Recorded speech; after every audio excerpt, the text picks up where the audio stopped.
This is the news and talk of Nevada. That's the trouble around here. Talk, talk, talk. You talking to me? You talking to me? You are talking about the nonsensical ravings of a lunatic mind. I'm as mad as hell, and I'm not going to take this anymore! Now, the Dan Mason Show on News Talk 780 KOH and KKOH.com. My name is Morgan. I know. What would you like? World peace and end of poverty and a date with Annette Funicello. You can also imagine maybe John Wayne as Macbeth going, well, is this a dagger I see before me? Good morning, Vietnam! Hey, this is not a test. This is rock and roll. Men who sleep with chickens and the women who love them. And it's weird, in California this summer, all the state parks caught on fire, which was sad because these parks are full of weed. It's bad news. You know the difference between a tornado and divorce in the South? Nothing. Someone's losing a trailer, number one. You have a heart surgery, and literally they open you up. They crack the box. And you get really vulnerable. You'll be like, a kitten. Oh, God. Yeah. Oh, it's not even, it's a kitten. No way. And you get very, very emotional about everything. But I think that's, in a way, a wonderful thing. It really opens you up to everything. The late, great Robin Williams to open the program today. Dead at the age of 63. News broke halfway through our program yesterday. Today, the Marin County, California police held a press conference, and they confirmed what reports had indicated. Robin Williams committed suicide. He apparently hung himself.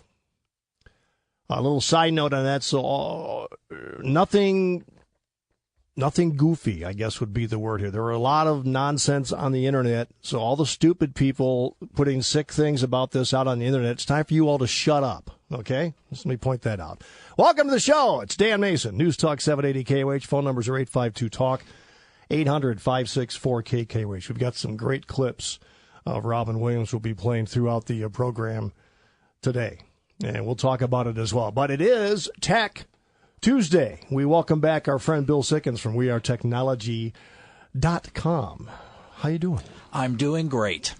Lots to talk about, as always. I almost don't know where to begin today, but I think we should probably start with what's been in the news the most. A bunch of Russian hackers got their hands on a lot of usernames and a lot of passwords, and it's not something that just happened. It's been going on for a long time, right? It's like guys like you always tells us, the hackers never stop. No, they're 24/7, and this is actually an investigation that's been going on for, I think, 18 months now. Wow. And so it's just basically the information's been compiled and disclosed.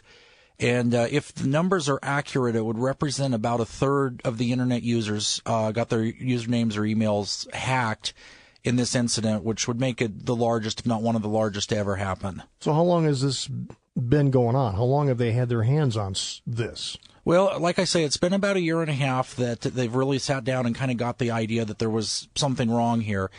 And there's a couple of different things that seem to be going on here. They're still not entirely sure if it's a completely new hack or if it's a compilation of some new systems that they've gotten into and some things like from Target last fall. Right. So what's likely to happen? It seems like something should have happened by now if they've been acquiring this data for quite some time. Yeah, and it's, for, I would say, certainly the recent past, we've been seeing a lot more instances where people are having financial data stolen and personal information stolen and that type of thing. So that's probably very likely related to this. But one of the things I think the hackers learned from Target last fall is it's okay to sit on the data for a little while. Let it build up. Get the information together. If you use it right away, they know you have it. If you don't use it right away, you can get more information. And that seems to be some of what's going on here. So they've been hanging on to it, and if it hadn't been discovered, eventually it might have been a bigger problem than it already is. Yeah, so basically what it means is the hacker may have logged into a number of bank accounts and said, well, you know what, this looks good, but there's not enough money in here yet for it to be worthwhile, so I'm going to wait for it to build up. And then they watch it, and then that could be weeks or months after they actually got the password. And then, it looks good now, I'm going to take it, and there you go. Okay. So, as usual, probably the smartest thing you can do, is always pay attention. Always assume that the hackers are out there and they're trying to get their hands on your information. And when it comes to really sensitive stuff, your bank account information, whatever it may be, change those passwords frequently without something urging you to do it. Right. Absolutely. Vigilance is the best thing here. And of course, the recommendation that comes out, I was actually reading in a report on this, to change your password daily. And there are some logistical problems with doing that. I mean, in an ideal world, go change the password all the time. Yeah. But even they're saying now that even if you did that often, that would not necessarily completely keep you safe anymore. And who can change all their passwords every day? Because if anybody's typical, or I guess typically I would say if anybody's like me, I've got a page full of them. Yeah, absolutely. The average is 50. Some sensitive, some, not so much. Right. And the other problem that it creates is they say use a different password for each website, too. Of course, yeah. Which is good advice, except I don't know about you, but I'm not going to remember 50 different passwords. So in practice, there are some logistical things that you need to be able to actually use and remember what you've done. Yeah, and they say, mix it up and, don't use words, especially don't use words that are familiar. And it's like, well, okay, did I use the pound key or was it the parenthesis? I don't remember which one it was, or was it the other way around? Who can do that? Right, and then once you hit it 3 times, if you don't remember which symbol you used, it locks you out completely. So lots of passwords, lots of usernames it could be almost anything. Yeah, and it's interesting to see kind of where we're going with all of this. In addition, username and passwords, they've given techniques out over the years and things like using symbols and using numbers, and the hackers are starting to catch on to that, and it's less safe than it was. One of the things that's being put out there as a way to combat this, it will not solve the problem, but it may help, is the idea of what's called 2-tier encryption. Mm-hmm. And the best way that I've seen this explained, it's like having 2 locks on your front door at night to make it less likely that somebody could break in. If they break in the one, there's a second one there to You got the doorknob, you got the deadbolt. Exactly, exactly. And it's the same idea, so that you have a second bit of information. We see a version of this on a lot of bank accounts now where it will give a second question to ask when you log on and that type of information. Right. But where that's really going is a situation that if you change it or if you get it wrong, it will send a text to your cell phone that's registered on file or some method of ID like that to take it a step further than just a combination of a username, password, and something else. In some cases, you have to ask for that too, right? It's very rarely automatic, even for places that have that. Yeah, in fact, I think in most places right now it's not automatic. It's just being introduced. For example, Google's just starting to roll this out on their Gmail accounts. They've had it in some test mode for a while, but it's available for all Gmail users now. And you still have to go, though, into your security settings and actually set it up. I have seen it prompted in a few places, but it certainly is not by any means automatic or the standard yet. Bill Sikkens here from wearetechnology.com. It's Tech Tuesday on the Dan Mason Show at News Talk 780 KOH. Last week in Las Vegas, big conference, right? The Black Hat, yes. Yeah. I hear about it. What's it all about? Well, it's essentially... Is it a hackers convention? It's a hackers convention, yeah. That's probably the easiest way to explain it. Although it does serve a positive purpose, and it's where a lot of very intelligent people that understand how security systems and different things work in IT get together and basically see what they can do. The purpose of it being not to cause problems, but to see where the weaknesses are. And a few years back, they had a sign up over the entrance to this where you walked in and it actually put your name and social security number on this big board that it was reading off the RFID on your identification. Great. And that identified a security problem, you know. Yeah, a real easy one. But you see a lot of these different type of things, and a lot of the ways that we know what security problems are out there and what we need to address as programmers comes from these type of get-togethers. This one being the Vegas, of course, biggest on all of that. And you have some very big names, keynotes, all of the same things like you would have in any other conference, but the focus is security, how to get around it so that we know how to stop it. Well, speaking of, one of the places where technology is changing, well, there's a lot of places, but one in particular where technology is changing rapidly is in your car. Oh, yeah. And the question has come up, how hackable is your car? This is an interesting scenario. And if you think about it, on a modern car, you have a lot of wireless control systems that are built into it, everything from your keyless entry to your Bluetooth connection for your phone on the stereo, right, to internal systems like the air sensors on your tires communicate wirelessly with the car's computer. And there's a lot of new features that have been coming out lately, things like self-parking and those type of systems that are very beneficial. In fact, my car helped me out with about 8-9 months ago. It stopped for me. I would have hit somebody. Nice. So these type of scenarios do serve a very good purpose. But, and that seems to be the statement with all of these things, if hackers get into the system, they can basically screw it up. And some of the things that they're looking at that they're very concerned about is the idea of let's say the parking system.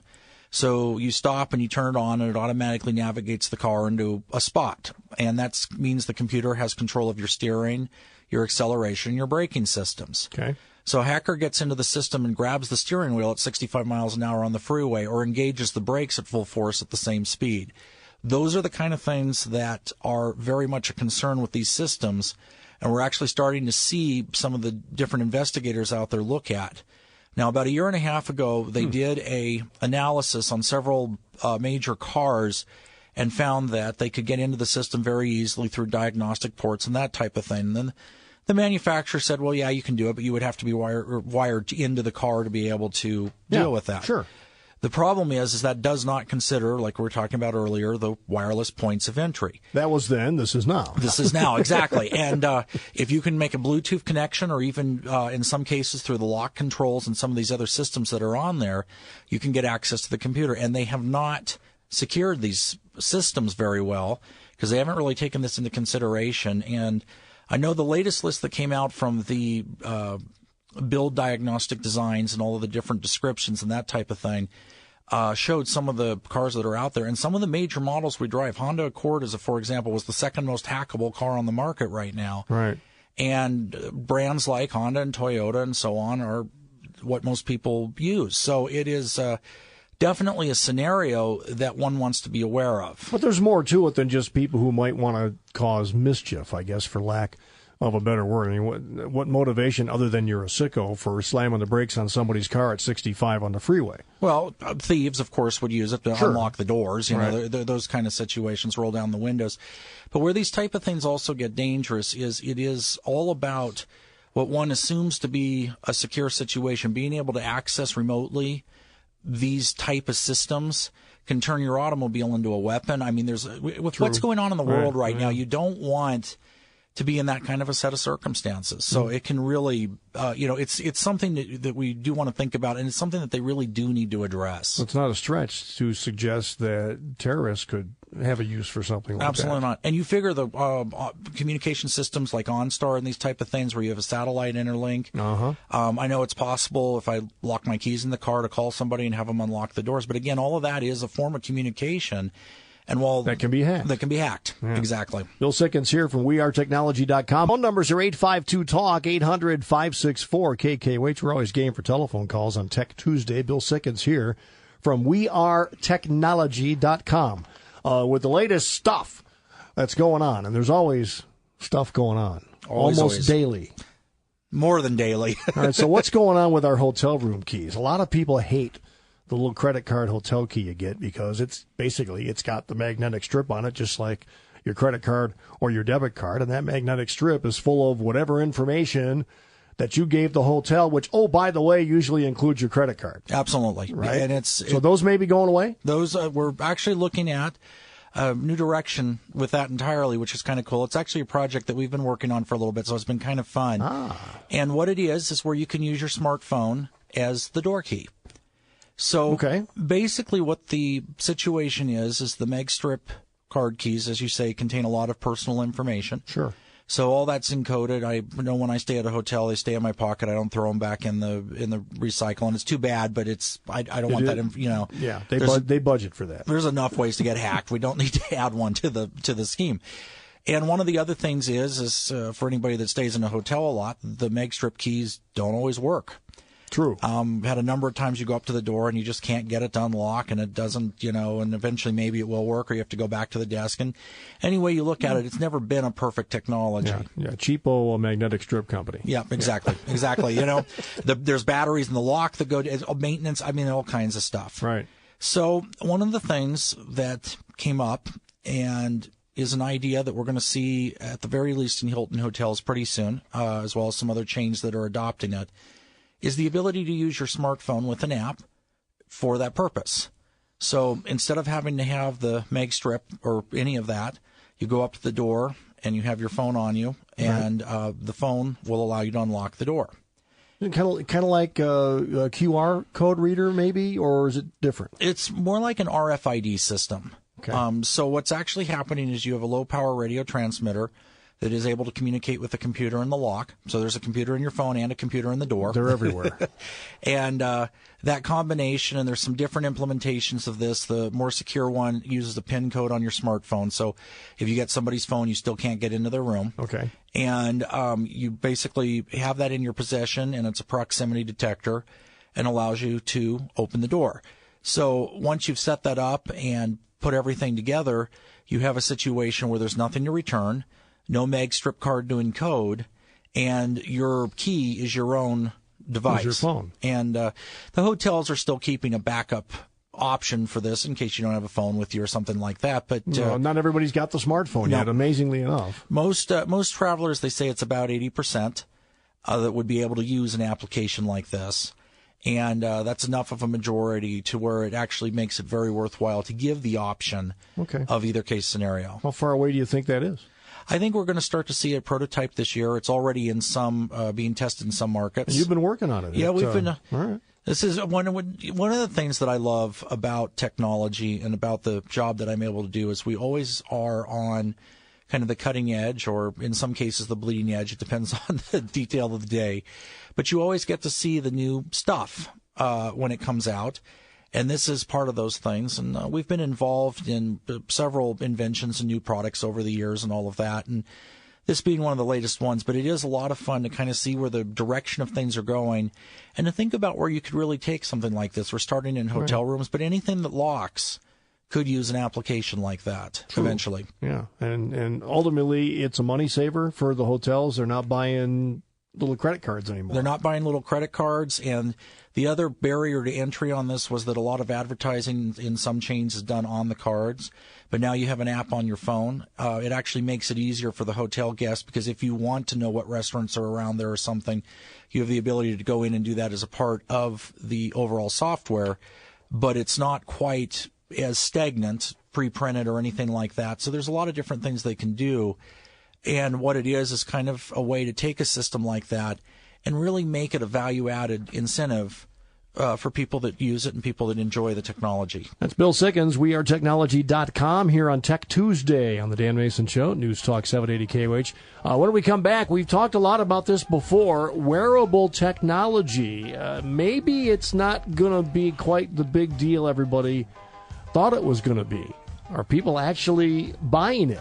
We'll talk about that when we get back after news, traffic, and weather here at News Talk 780 KOH on the Dan Mason Show this afternoon. It's a Tech Tuesday. Bill Sikkens here from wearetechnology.com talking about all the latest gadgets, the latest news, and something I saw that caught my eye today.